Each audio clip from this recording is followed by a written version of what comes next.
FlapJack. So on today's lunch break, we're going to look at a product from Fotodiox called the FlapJack. FlapJack. The FlapJack comes in two varieties. This is the 18-inch version. Behind me, this warm light's coming from a 30-inch version, so a little bit bigger. And they're both bicolor. You can see I can go from 5600 there all the way down to 3200.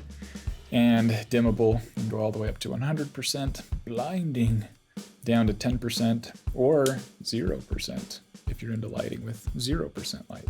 But the big feature of these is if you look right here, you can see the profile of it is extremely thin for as soft as the light is.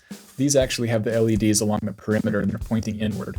So they light up this big plastic or acrylic or whatever panel it is in the middle, making it one big soft diffuse source. So you don't need any modifiers or anything, just in this small thin package, you have a brilliantly, just beautiful soft light source. And it's got the standard battery options on the back and everything, which we'll take a look at now. So you can see here the 18-inch on the right, and then the big 30-inch on the left. So in this case, I do have the 18-inch on just kind of a regular, a lighter duty light stand. The 30-inch I definitely would recommend putting on a C-stand like this. It's a big heavy light. I bet it weighs just under 40 pounds probably. The C-stand in this case is not bagged at the bottom. That's more because aesthetically I didn't like the picture with the sandbag, but safety should probably trump aesthetics usually, so yeah, make sure you bag that thing. But like I was saying, you can kind of see the perimeter of the light has these little vents along here, and that's where the LEDs sit, so they're all arranged along the outside, and then they point in, and then this whole disc just lights up in a beautiful way.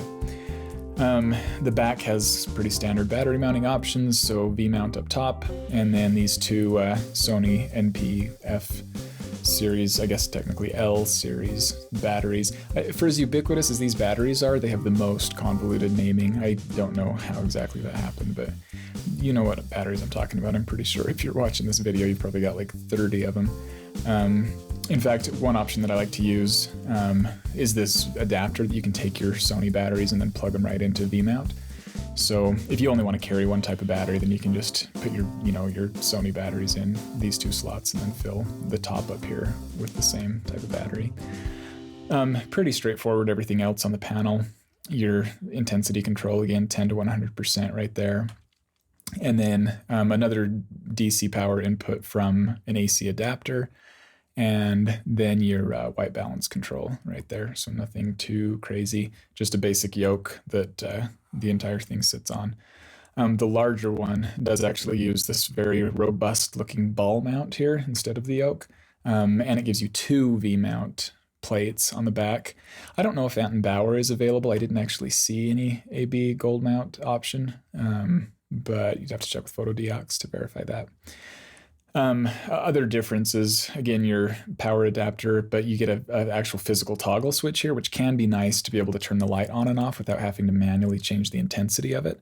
The other one uses the dimmer switch on the 18-inch model, uses the dimmer switch to actually, turn the light all the way down and then off completely. So same thing here though, bicolor.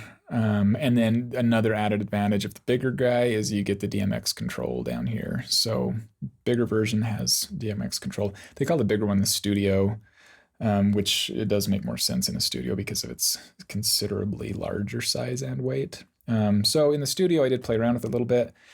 We needed to shoot some apparel, so I was able to get some pretty nice shots. I was very, very happy with it. I kind of shy away a lot of times from using LEDs to do any type of product photography. Well, even continuous lights in general. I just am not as big of a continuous lighting fan for photography. But I thought this would be a pretty good light to test out because I did measure the specs on it, and you can see the link down below. I'll link to my blog post where I'll have all the readings up so you can actually see how it performs. TLCI was pretty high, CRI was high. R12 value was just a little bit low, but not really a deal breaker. And output was about what you'd expect for a light that's diffusing in this way. You just lose a lot of throw as soon as you're shining the lights into the diffuse material, but that's entirely the point of the light. So my opinion is it's what you'd expect, and it's what I want. I want to lose output for the sake of quality of light. And when it comes to quality of light, this is very, very good. These catch lights here, very, very soft light, but the exciting thing to me is these catch lights are perfect circles. You don't get this type of perfect catch light with a lot of other lights. I mean, if you're using an Octabank, you kind of have, the polygonal effect where you can see the edges of the Octabank. A beauty dish would give you a similarly round catch light. That's why a lot of people like to use them. But a beauty dish is nowhere near this soft. Beauty dishes are a little bit tricky to use in reality. You need an attractive model and a good makeup artist, or the light's so hard that you see all the blemishes and everything in their skin. So I was very happy with the round catch lights, and just the general soft quality of the light is absolutely beautiful, which is exactly what I wanted this light for specifically.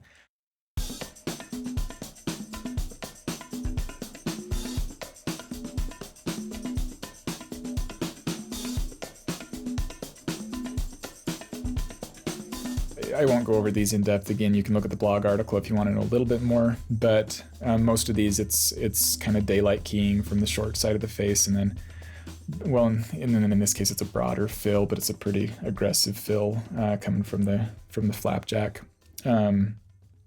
So you can kind of see the same thing. There is another light with the speed light, both in that last picture and in this one. You can kind of see that rim light right there is coming from a speed light. And then the sunlight's coming from back behind through the 5-in-1. And yeah, pretty simple though. It's just hard to use. A light like this, FlapJack, doesn't have an enormous amount of intensity.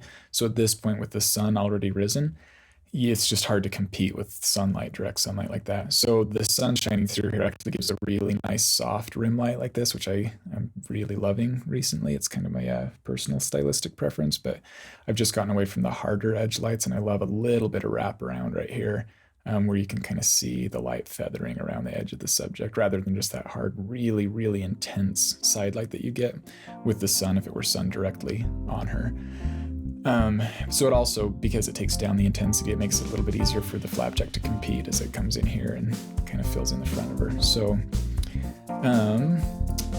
yeah, the same idea here, just using fog as diffusion. So this is just spraying a bunch of fog all out through here instead of using the 5-in-1, and then that kind of takes that sunlight and just gives it a nice soft, just diffuses the sunlight. So you still get really nice kind of edge definition here, like you can see the side of her face really has a clean rim light to it. And then I'm taking the FlapJack and just shooting it straight back in here to try and, make sure she's well illuminated on this side of her face. So yeah, it was really great to shoot with in the field. Again, because of the profile, it's so easy and it's fast to set up. You don't have to add any modifiers, and that's one of my favorite things about it outside, is that it doesn't become a gigantic windsock. Just throw a couple batteries on and turn it on, and it's ready to go. It's very, very efficient that way as far as setup time goes. So again, you can look at more pictures on the blog post below and get a lot more detail, but I like to keep the video just more of a synopsis. So that's the Fotodiox FlapJack. Again, really happy with it. I think it's definitely a light I'll keep and I'll use frequently. It does what I wanted it to do, and it gives, again, a purpose-built light that gives you something soft and does that one thing, but it does it very well. So on the whole, I was really happy with the Fotodiox FlapJack.